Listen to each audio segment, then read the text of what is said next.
brought in today's show was top notch. One of the first things we talked about is leadership and how you can shine as a leader. We have to remember that whether we have an organization of 1,000 or even if it's just an organization of 1, we are leading. And we have to start thinking about, are we communicating like a strong leader? Are we setting standards? And are we showing up, communicating, and really being the role model? Because when we lead from a place of purpose and greatness, others are going to follow us. So we've really got to make sure that we are showing up to shine as a leader. The other thing that we talked about is delivering exceptional service. You see, there is a difference between simple customer service and creating an experience. The reality is people remember the experience. So no matter what our career path, what our industry is, let's focus on.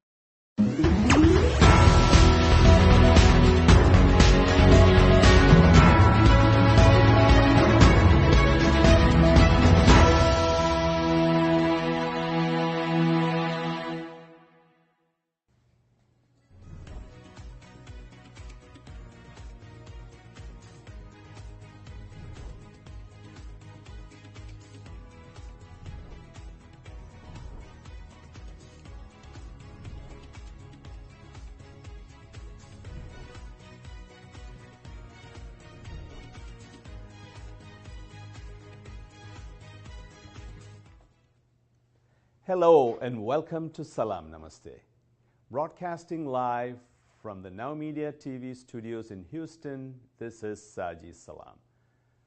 This week we have a very special guest on the show.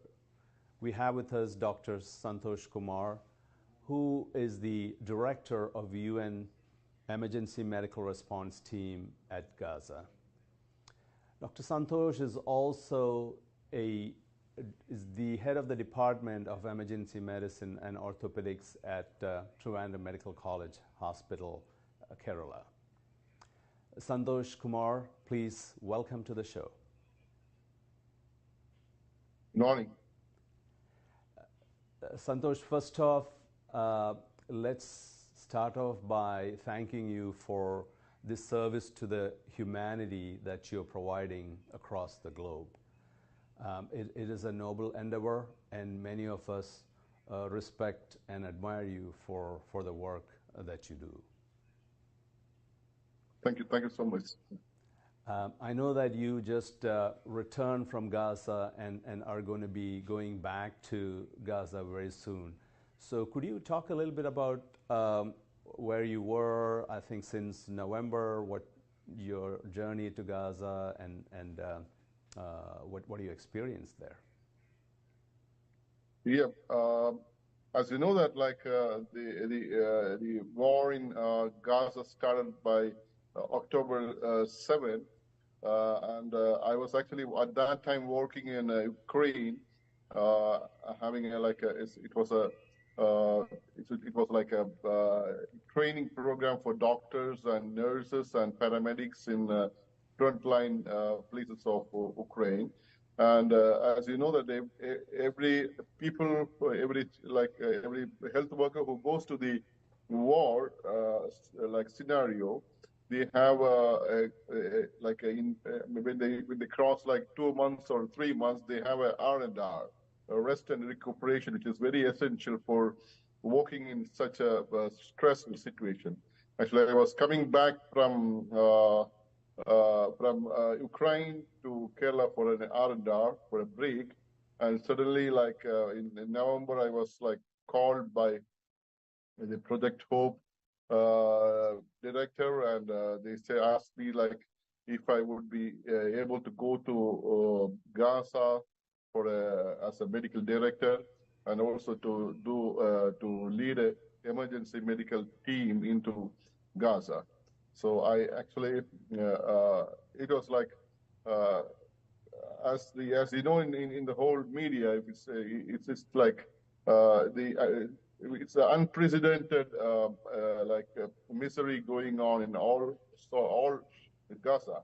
It's not like any other places, any other experiences also. So I immediately said I would go, And on 15th of November, I headed back to Egypt from my place.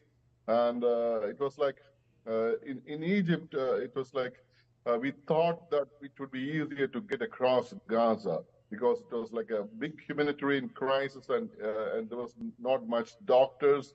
The hospitals were bombed, and there's no the supplies, not only medical supplies, even food, water, and the blankets, or even mattresses were like they didn't have anything like that sort, and it was like a big crisis. So we thought that the non-government organizations and UN would be allowed to go into Gaza soon, but it took like 1 month of effort just to make this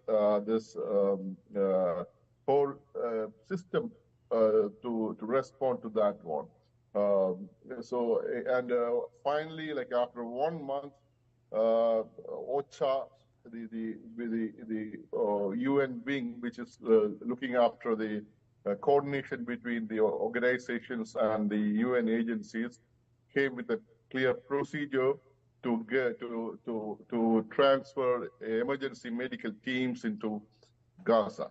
So by beginning of December, we could actually start this procedure, and it seems like we have to register with the OCHA, and all the documents will be shared between different governments, including Egypt, Palestine, and Israel. And finally, when we got the approval, we moved in as a convoy from Cairo early in the morning, and almost like 6 o'clock.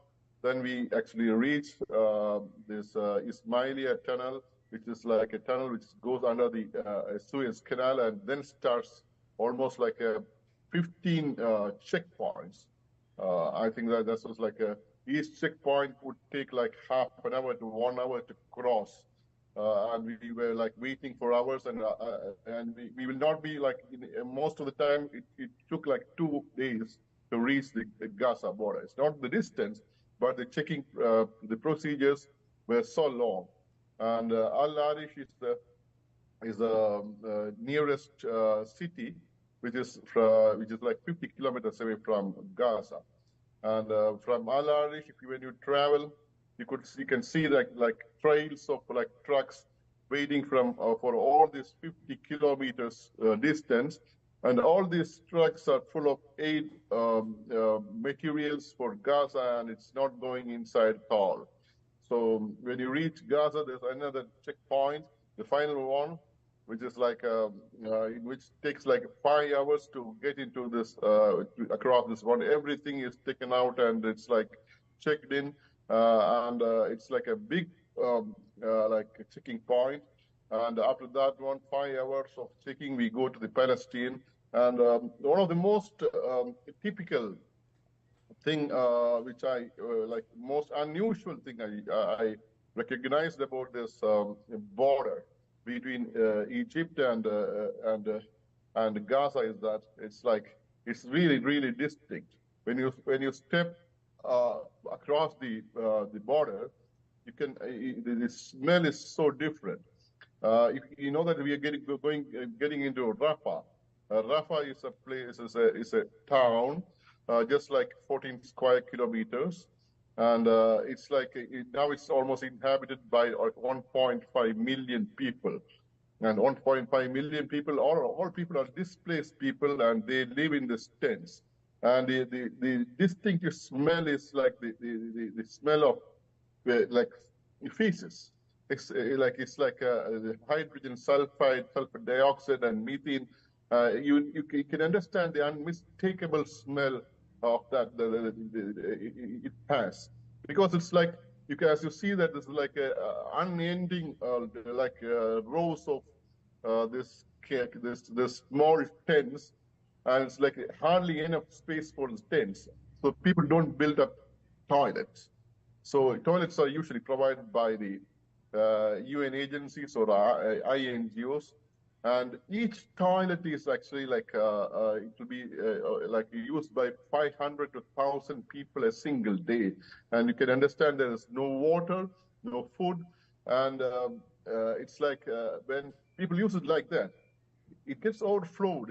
It spills it spills everywhere. It's just damaged, and it gets into the stands, all the places people live, in the roads, everywhere. It's like that, and it's like you can smell it so distinctively that you get to know about these things only when you go into the tents. We run a project. Hope runs a big, not like it's a clinic inside like a big conclave of like 15,000 tents. And on the way, you can see that's like people are actually like every day there is an outbreak.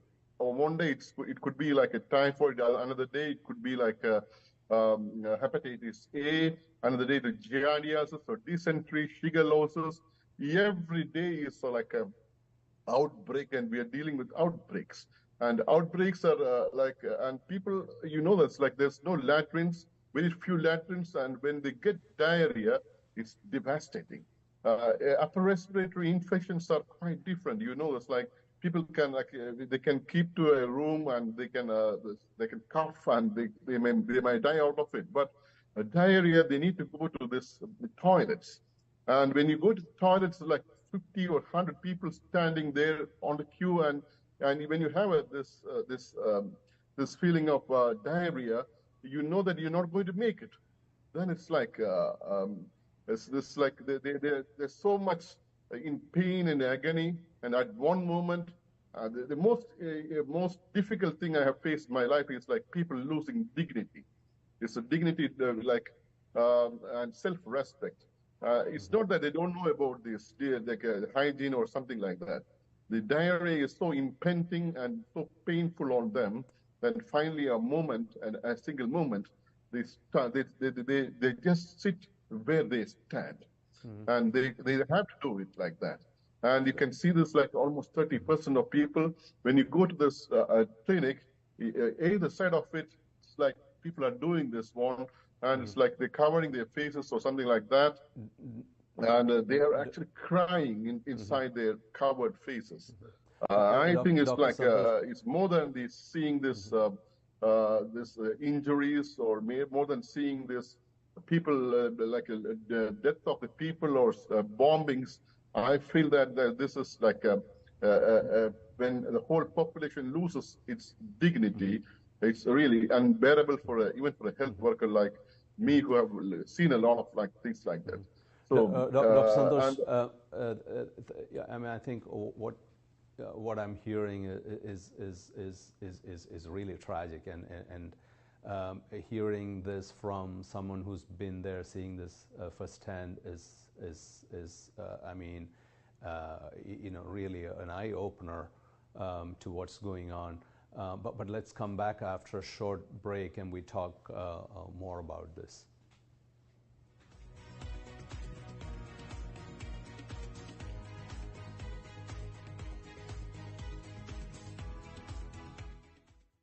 What if this happened to you when you're alone? Or what if it happened here? With MedGuard Alert, you're never alone. You can connect with medical professionals anywhere, anytime. And now MedGuard is introducing our exclusive new Care Watch. If you need help quickly, use it from anywhere to contact medical professionals. No cell phone required. The Care Watch is not only a life-saving medical alert device, it's a revolutionary health monitoring system that checks your blood pressure, heart rate, oxygen saturation, and much more. And here's the best part. If you have Medicaid, you may qualify to get your Care Watch for free. The Care Watch is only available through MedGuard Alert. Call us right now. We have monitoring programs starting as low as $1 a day. The call is free, activation is free, shipping is free, and no contract is required. Remember, with Medicaid, you may qualify to get your Care Watch for free. Don't wait. Call us to get your Care Watch right now. Operators are standing by.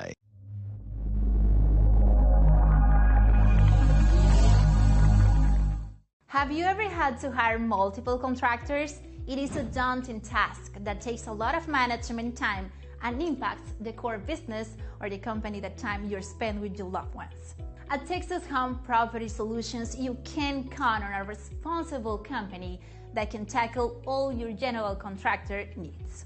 Electricity, painting, remodeling, plumbing, air conditioning, and roofing. Hire us and forget it. With over 20 years of experience, Texas Home Property Solution will deliver your project on time and within budget, with the high level of quality and integrity, no matter the size or complexity. If you are a company, a government institution, or an individual who needs a general contractor, you need Texas Home Property Solution. Take a decisive step and call us today for a free consultation.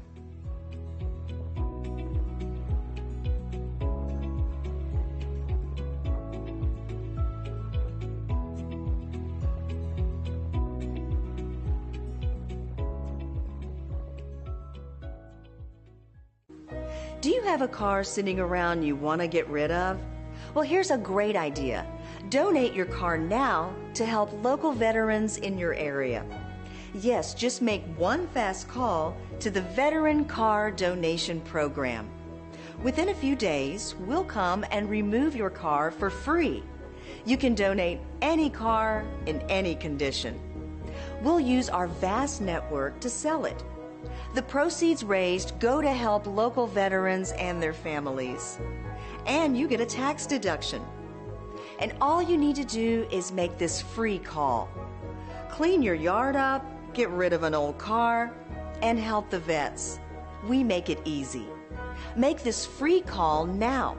Book your fast and easy pickup. Call the Veteran Car Donation Program now.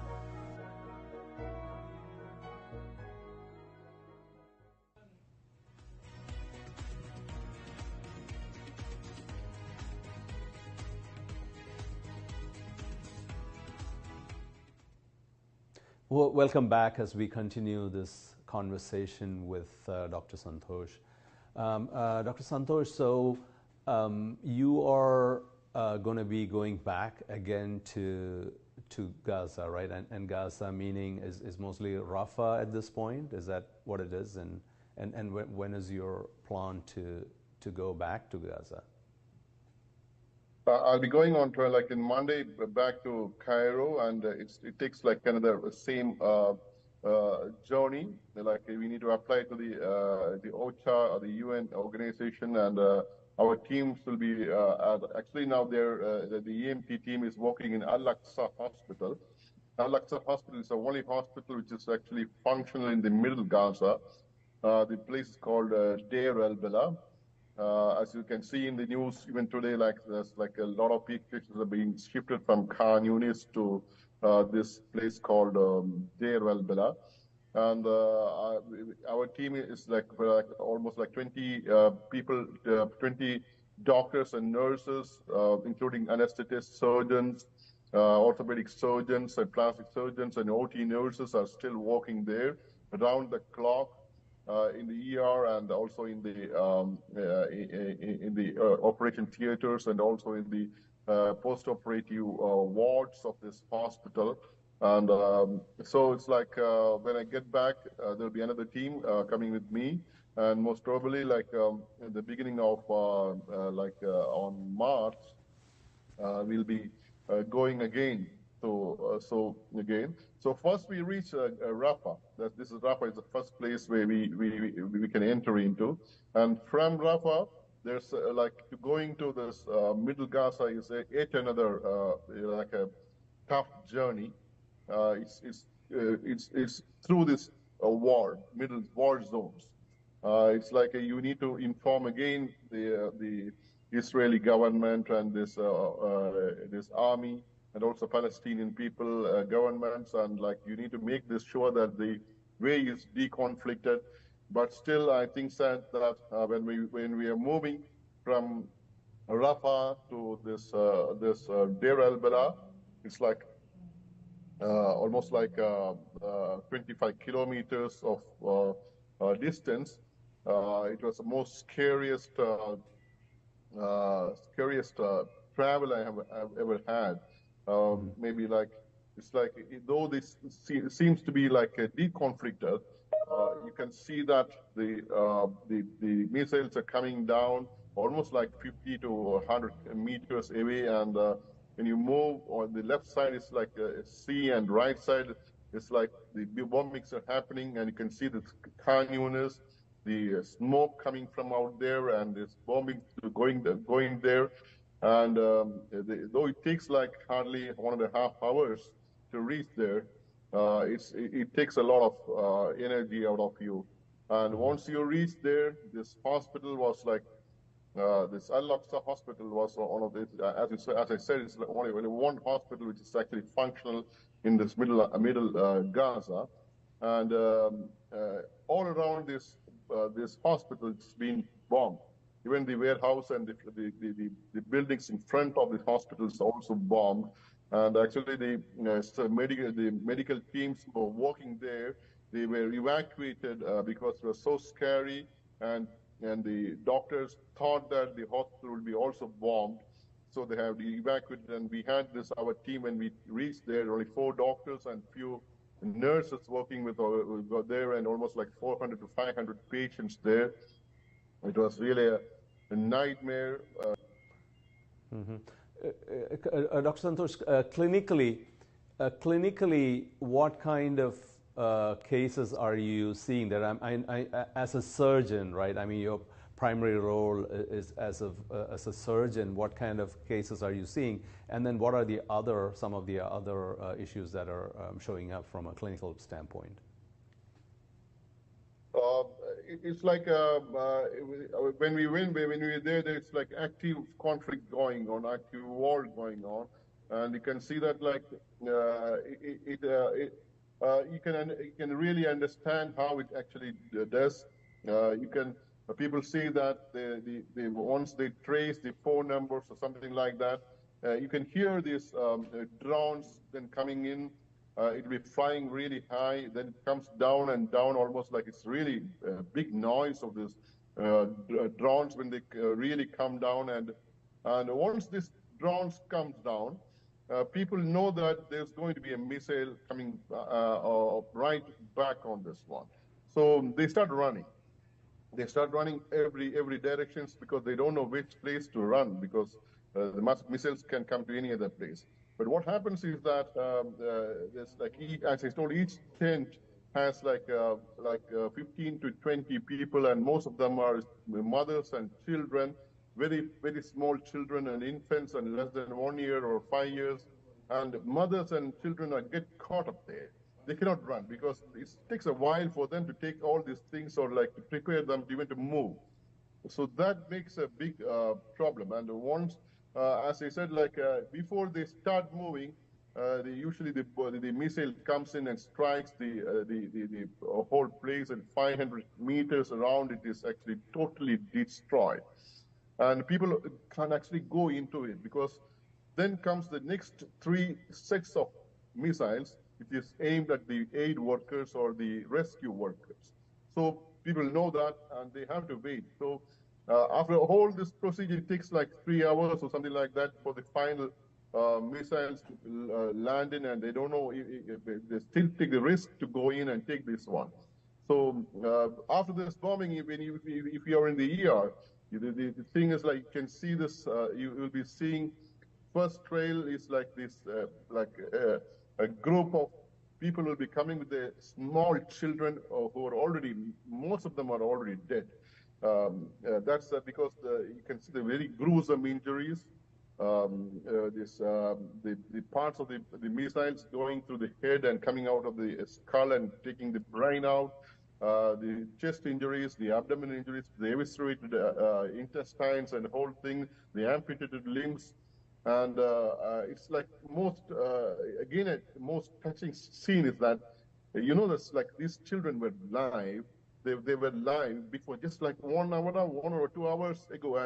And the mothers and their parents, they can't get to the knowledge. They can't come to the understanding of a death in just two hours. It takes like they can't even like adjust or like imagine this thing, and they cry and ask us to do something, but we know that it's not possible because almost all these children are dead. And even to lay them there and to have give them a blanket, it takes a lot of time. Then comes patients like adult patients with the multiple injuries. Again, the dead patients are not usually taken. The patients who have the initial injuries are mostly life-threatening ones, which is like head injuries, chest injuries, and abdominal injuries, and pelvic injuries. So, though I am an orthopedic surgeon, I had to do like laparotomies, like a lot of laparotomies. It's basically assisting laparotomies. Laparotomies are the ones, or thoracotomies are the ones which is going to save a lot of life. So usually the general surgeon will be busy with one or two surgeries, and the rest of the patients will be waiting. So they'll ask us to start the surgeries by opening the abdomen and doing a 4-quadrant emergency packing of the abdomen. And maybe if there's a splenectomy, there's an injury to spleen, we used to do the splenectomies and liver suturings, but the intestinal suturings has to be done by someone who is like a skilled one. So we open it and keep it like that. And most of the patients, I think they had, all these patients would have lost a lot of blood as they come up like 3 to 4 hours of the injury. So quite often there's a lot of death on the table, but still I think it's like we would be able to manage some of the patients there. Mm-hmm. So most of the injuries in the initial phase of after a bombing or a missile would be like thoracotomies, laparotomies, pelvic fixations, and head injuries, like managing of head injuries like that. Mm-hmm. And then comes the big chunk of orthopedic injuries. Mm-hmm. So, what caught my attention was that the aid workers are not able to go and attend to the patients after a missile lands, because they are worried that there is more missiles that are coming. And so this is so for the medical teams too, and the aid workers, there is a fair amount of I should say, concern for their lives as well while they are trying to deal with this situation. So this is really tragic. But let's come back and talk more, Santosh. There's a lot to cover after a short break.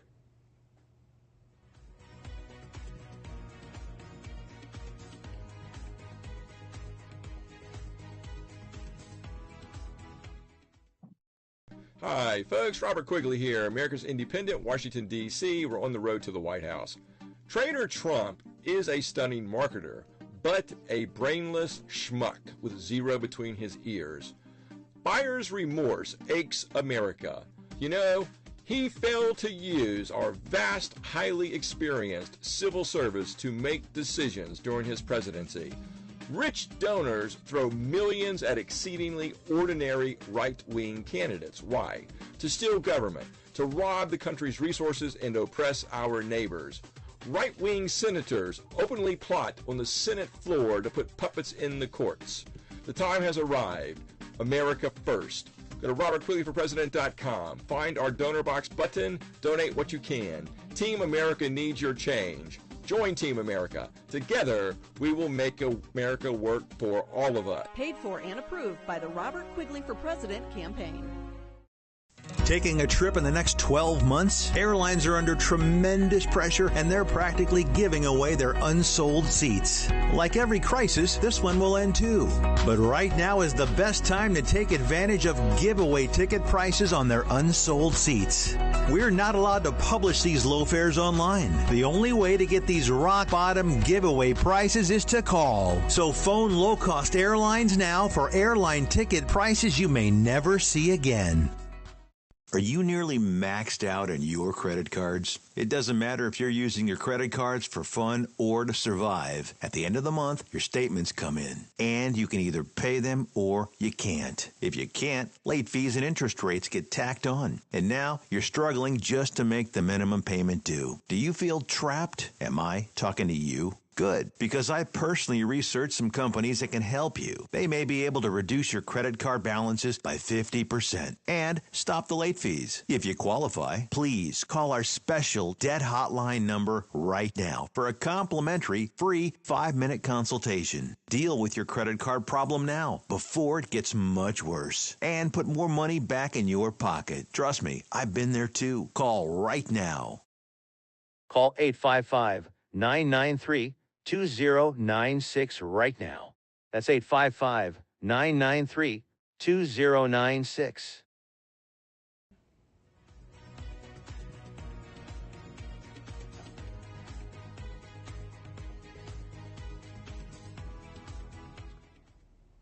Welcome back to this conversation with Dr. Santosh.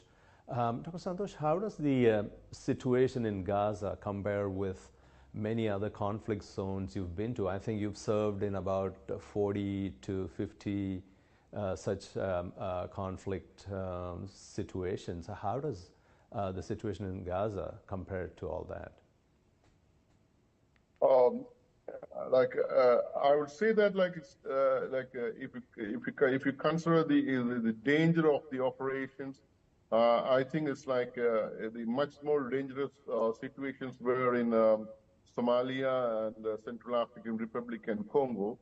The basic difference is there are people with guns on the streets, and there's not much organized governance or governmental structures there in these places were in Africa. So in that places indiscriminate shooting, and you can't get shot even when you are in the road or in a hospital, because there's nothing like that. Nothing to presume or to understand that there is such things will be there. So, but Gaza is totally different on the other scale, that here it's you don't have anyone to negotiate or with, and there is not much people with guns on the street. But this indiscriminate bombings and missiles attacks and this the shellings is it's more affecting the civilian population. And on one side, you can see the whole scenario of injuries happening, trauma happening, and there's not much hospitals or much facilities to take care of them. Even the hospital which I worked, we went out of external fixators, sewage materials, antibiotics, IV fluids, and people will be even for post-op dressing, there was not much materials like that, and materials took the medical supplies it takes almost more than 2 months from Cairo to reach this Gaza. It's this 2 months is really unacceptable, because by the time it reaches, more people have already died.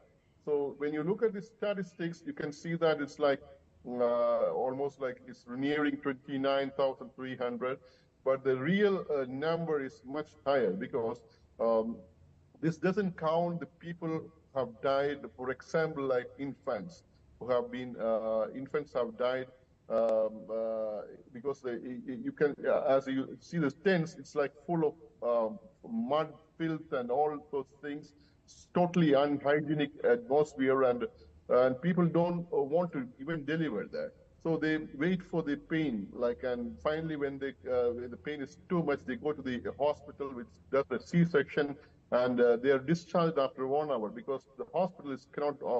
There's a big queue in the hospital also, and when they come back, it's again the infants are actually exposed to all these unhygienic places, and they succumb and they die. It's not much data is actually taken from, like we don't have much data regarding how much is the infant mortality rate or how much is the maternal mortality rate. And look at the non-communicable diseases, like non-communicable disease, like for example, a cardiovascular a patient who has got a myocardial infarction and is on the drugs. When he stops the drugs, I think it's like hardly after one week, he gets the next attack because the drugs are life-saving for him. It's the same with hypertension. So a lot of people die like that also. And this is like the two important things I have seen in this scenario is like in Gaza is that, for one thing is that people are actually cornered.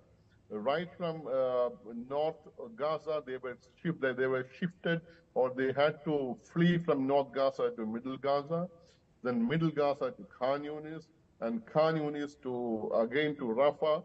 And Rafah now has like 1.5 million people, and now they're bombing the Rafah, and the people again shifting from this Rafah to Deir al-Bala, and it's like every citizen of Palestine has been shifted like this several times. Minimum is like 3 or 4 times, and maximum it's like more than 10 times. Even it's like it doesn't depend on any strata of strata of population.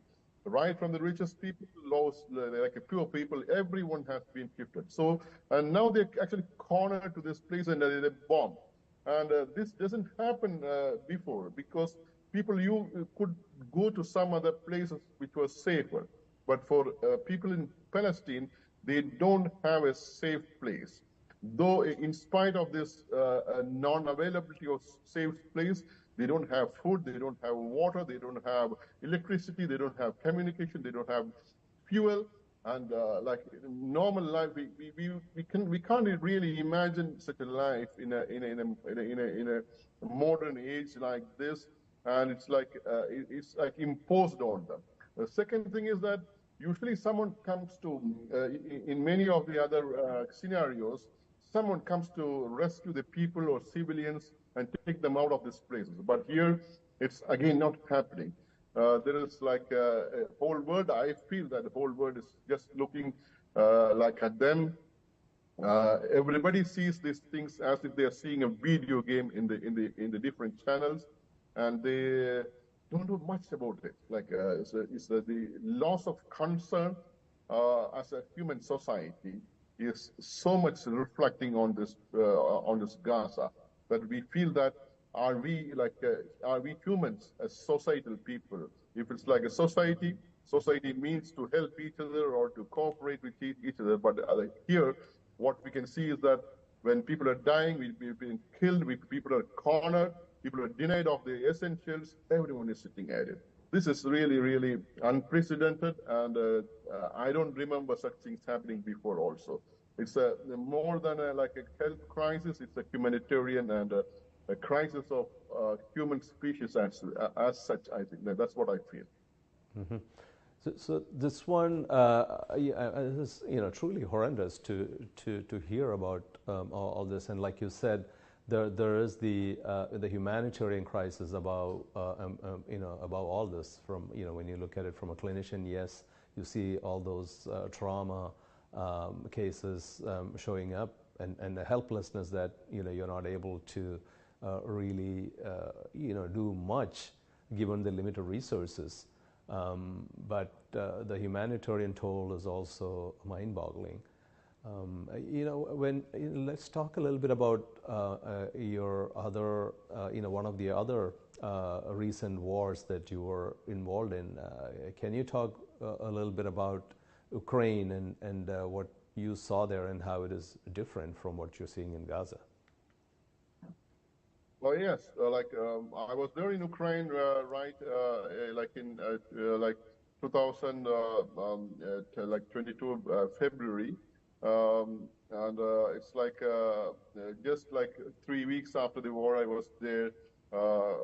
It's like Ukraine is in the beginning of the war, it's almost like similar situations, like a huge exodus of people fleeing from Ukraine.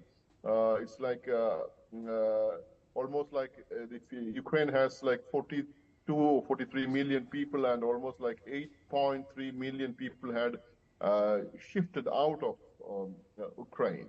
And as you know, this like in the eastern part of the Ukraine is the place where the front line is situated, and people have to have this displacing is like something which is really, really so much painful in everyone's life, because the house does not only means like a place to sleep. It's like a place where you are born, you have culturally rooted, you have your friends there, you have your whole life spent there. It's like it's something which is so much dear to someone's heart. So when people are asked to displace, it makes a huge trauma in themselves. And Ukraine is like, as you see, there's like only like women and children were allowed to go out of the country, and men were actually asked to go into the fighting. And as there's like compared to Gaza, there is not the civilian trauma is not this huge, but the other part of it, like when people are displaced, they have like a lot of issues coming after it. That's like the breakdown of the systems, collapse of the systems, health system fails.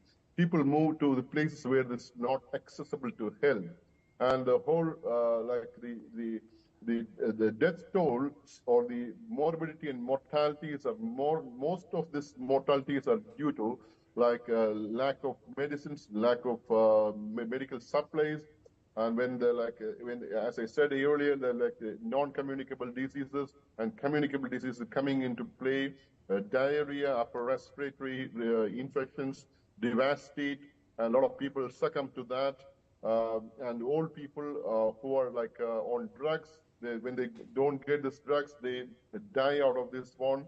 And the collapse of the systems cannot take, for example, a primary health system which was catering to 5,000, 10,000 people, suddenly gets like 20,000 to 30,000 people, and they cannot cope with that.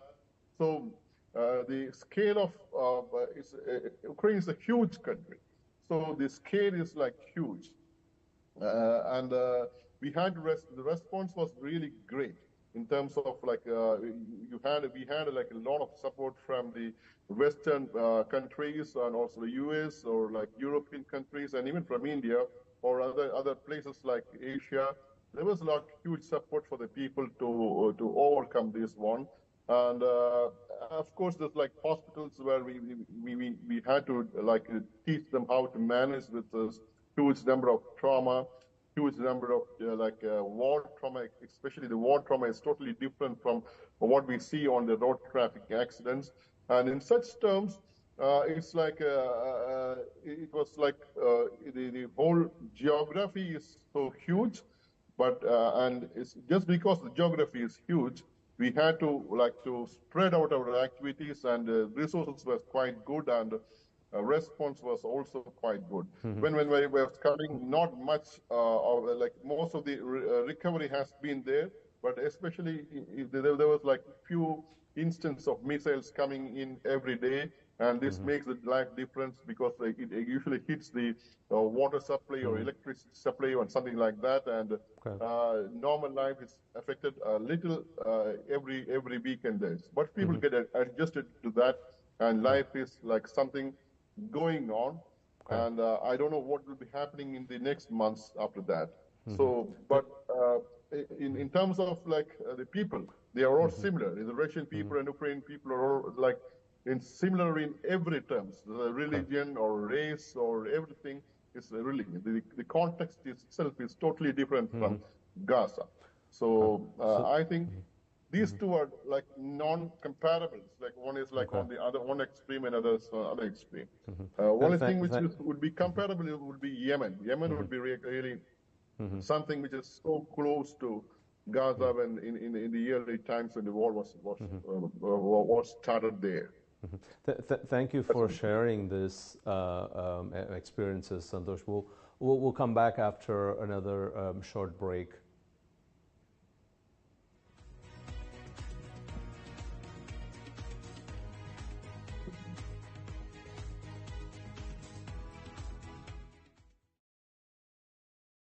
Hi, folks. Robert Quigley here, America's Independent, Washington, D.C. We're on the road to the White House. Today, we're going to talk about a potential Quigley administration, the cabinet. What is it going to look like? It's got 25 members, and we're going to staff those members from the Democratic Party, the Republican Party, independents, and other third parties across America. All of our team players are going to be highly analytical, top problem solvers. They're going to be well educated, and they're going to have lived a life in the trenches. We don't want drama. We want the best possible roster that Team America can create. You know, defense and related departments and agencies, of course, are going to be recruited from within. Why? Because they need highly specialized knowledge. All are welcome to join Team America. All are welcome at our table. You know, a large percentage of the senior executive service positions we're going to convert to internships for high school seniors and college students. Join Team America. Go to robertquigleyforpresident.com. Donate what you can, and together we will make it work for all of us. Paid for and approved by the Robert Quigley for President campaign. If you're living with diabetes and using insulin, you know the pain of pricking your fingers over and over again. By wearing a small device called a continuous glucose monitor, or CGM, you can reduce the pain of pricking your fingers right away. If you use insulin daily, you might be eligible to get your own continuous glucose monitor. So call the U.S. Med Diabetic Health Hotline today and learn about the latest CGM technology. Not only can a CGM immediately reduce pain, it's accurate, easy to use, and helps you make better diabetes treatment decisions. And if you have Medicare or private insurance, you can see if you qualify for a CGM at little or no out-of-pocket cost. We'll also provide free shipping of your new CGM, and we'll bill your insurance company for you. If you use insulin daily, you might be eligible to get your own continuous glucose monitor. So call the U.S. Med Diabetic Health Hotline to see if you qualify for a CGM at little to no out-of-pocket cost.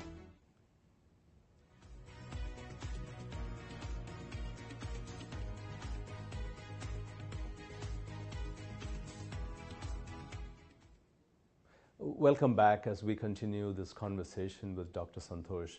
Dr. Santosh, one of the bigger questions I have is, what motivates you to embark on these often very dangerous missions to serve humanity, and how does your family prepare for this? It's like when you go to this, like places like Ukraine or like all this, like even Gaza or like Central African Republic or Sudan, you can see a lot of people actually walking, not only like, but not only me, but like a lot of doctors, nurses across the world are coming there. And most of them, one of the interesting thing I have seen is that it's like it's the doctors and nurses usually come to these places are actually from the places where there had been some conflicts before. So so what I feel is that like when people are used to it, it means like they can actually understand what will be happening in a war, and they're not much afraid, or they can actually anticipate things and move accordingly and manage things like that. So I would rather compare this like a journalist also like do the same job. They also go to these places and take pictures and like videos or like and they report things. So.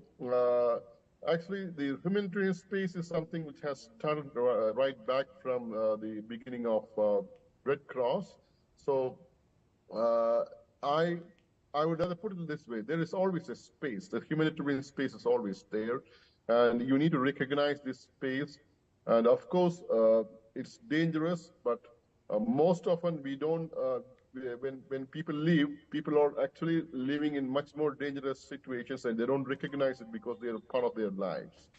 So only when you go out of this place and when you confront this, it seems to be dangerous. But more on the other side also, there has to be someone who has to go. It's not that we do the heroic activities like that. If you look at the number of people who we actually treat or who we have brought back to life is comparatively less. It ranges between 25 to 30%. It's just because humanitarianism is right from the beginning. Is from the inception itself, it's a failure because you can see the amount of energy, resources, people who are working to make a war possible is much, much higher. A single missile costs like $10,000. Or like $10 million. A single missile costs $10 million. And $10 million would be the whole complete funding of even for Gaza. It might be like $10 million, or maybe at the most $20 to $25 million is the whole money which is given to the people of Gaza for humanitarian assistance. So a single missile is like 10 million, and you know that how many missiles are being used. So it's like so incomparable. It's like the resource going for making what possible is too high compared to the money which is given to save this people or to bring them right back into life. So there has to be someone to know this, to see this, and to witness this, and bearing witness is the most important thing I feel the medical community has to do in such a circumstances. Because medical community, including doctors, nurses, and paramedics, or whoever is working there, are close to the people, and we can touch the people, and we know what's really happening, and we see the death directly, we see the misery directly, and we see the reasons for this directly, and it's very important to tell to the world that such things are happening. So I appreciate your effort in bringing this out or bringing me into this conversation to let me speak and tell this, that this is happening in this world, and what is happening in this world. It's not on a political scenario, but rather I speak from a medical scenario. It's like seeing the sufferings and the deaths and injuries, and this is like unacceptable, or we need to be against this anyhow. So that's the most important thing I feel. And looking from the family side, when I went for the first mission way back in maybe in 2005, I didn't tell my family that I'm going for a mission like that, because I knew that they wouldn't allow me to go to such a mission. But once I was back, they came to know that it's quite possible. So that's the most important thing. When you're in a country where it's already riddled by war, all the people know what's war. But when there's a place where it's not at all affected by war, people are so scared to go, and they don't allow their so close people to go there. So you need to take making your family understand that this is important, and there's a space, and you can still come back alive, and there is a lot of possibilities to do like this. It'd be really difficult, but maybe after a few instances, they know that it's working there. So and also I keep on telling this to the community here in my place, and also you, Dr. Saji, or to any other player like media, wherever I get a space, I try to tell these things, and this is really important, and people also recognize that telling this is also important, and that's how I manage the family. Now they know that's quite possible, and it's not that dangerous at all. So that's how we manage. Mm-hmm. Can you talk a little bit about the organization on behalf of whom you're working here? I think it is Project Hope, right? Project Hope is a quite well-known organization in US. It has a very very great long history.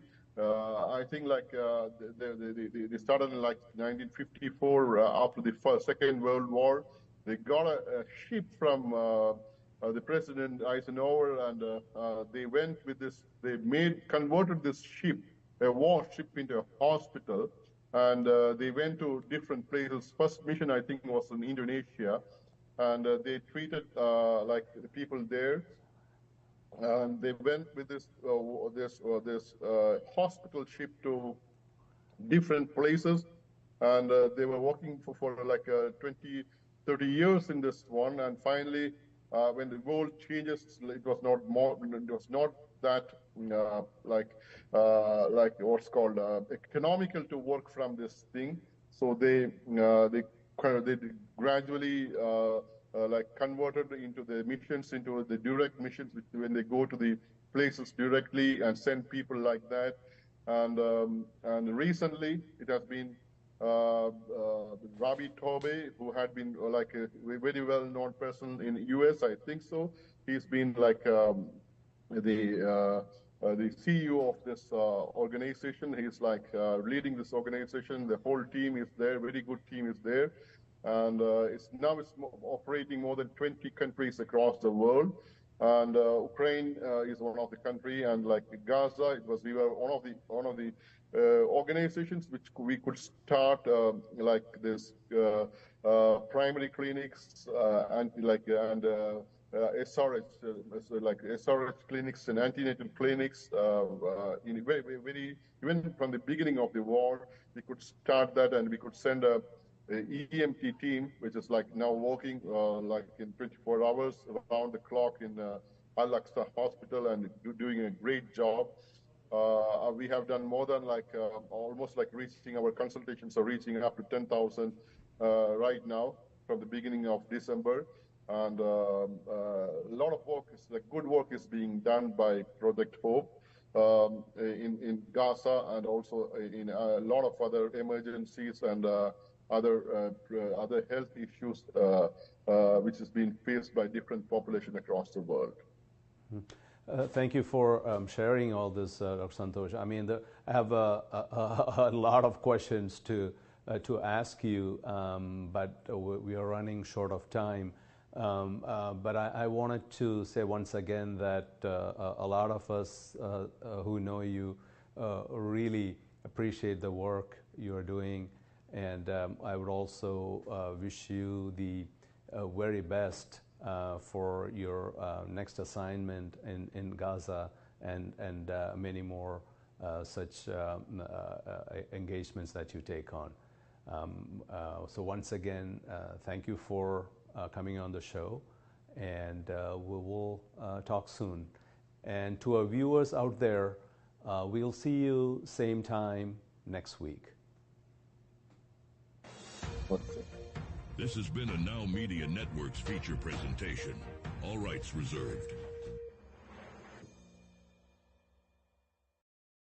If you're living with diabetes and using insulin, you know the pain of pricking your fingers over and over again. By wearing a small device called a continuous glucose monitor, or CGM, you can reduce the pain of pricking your fingers right away. If you use insulin daily, you might be eligible to get your own continuous glucose monitor. So call the US Med Diabetic Health Hotline today and learn about the latest CGM technology. Not only can a CGM immediately reduce pain, it's accurate, easy to use, and helps you make better diabetes treatment decisions. And if you have Medicare or private insurance, you can see if you qualify for a CGM at little or no out-of-pocket cost. We'll also provide free shipping of your new CGM, and we'll bill your insurance company for you. If you use insulin daily, you might be eligible to get your own continuous glucose monitor. So call the US Med Diabetic Health Hotline to see if you qualify for a CGM at little to no out-of-pocket cost.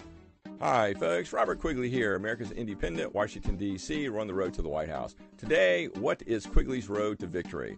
49% of all Americans are registered independent, 75% hate Democrats and Republicans, including Biden and Trump. The status quo has caused all of the problems that we see around us. Everything from abandoned towns, decaying industrial properties. We must change. George Washington warned 250 years ago that if we go down the road of party politics, it will end in tribal warfare and nothing will happen. You know, Americans love the underdog. 65% of Americans do not want a politician in the White House. 65 to 70% of Americans want someone in their 50s. Americans want common sense solutions. Highly educated, experienced folks from the trenches. Join Team America. Team America has your back. Go to robertquigleyforpresident.com, donate what you can, and together we will make it work for all of us. Paid for and approved by the Robert Quigley for President campaign. Do you have a car sitting around you want to get rid of? Well, here's a great idea. Donate your car now to help local veterans in your area. Yes, just make one fast call to the Veteran Car Donation Program. Within a few days, we'll come and remove your car for free. You can donate any car in any condition. We'll use our vast network to sell it. The proceeds raised go to help local veterans and their families. And you get a tax deduction. And all you need to do is make this free call. Clean your yard up, get rid of an old car, and help the vets. We make it easy. Make this free call now. Book your fast and easy pickup. Call the Veteran Car Donation Program now.